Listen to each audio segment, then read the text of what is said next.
জগন্নাথ দেবের সামনে কেন তার ভক্তকে আঘাত করা হলো জানেন কি?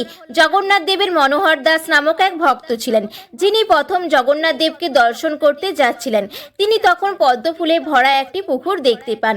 সেখান থেকে কিছু পদ্ম ফুল তুলে নিয়ে পুটুলিতে বেঁধে মাথায় করে সেগুলিকে নিয়ে যাচ্ছিলেন জগন্নাথ দেবকে নিবেদন করার জন্য। যখনই তিনি মন্দিরে প্রবেশ করলেন, তখন মন্দিরের পুরোহিতেরা তার পুটুলিটি খুললেন আর দেখলেন সমস্ত পদ্ম ফুল পচে কালো হয়ে গেছে। তখন পুরোহিতেরা ভাবলেন মনোহর নিশ্চয়ই জগন্নাথ দেবকে অপমান করার জন্য এটা করেছে, তাই তারা মনোহর দাসকে মারতে লাগলেন আর আহত মনোহর জ্ঞানশূন্য হয়ে পড়লেন। সেই রাতে রাজার স্বপ্নে রাগান্বিত জগন্নাথ দেব বললেন যে আমার মনোহর দাসের সমস্ত ফুল এক্ষুনি চাই। সেই রাতে মনোহর দাসকে খুঁজে তার ফুলের পুটুলিটি জগন্নাথ দেবের সামনে খোলা হলো আর দেখা গেল যে সমস্ত ফুল সতেজ ও সুরভিত রয়েছে। এই জন্য 300 বছর ধরে আজও জগন্নাথ দেবকে পদ্মবেশে সাজানো হয়।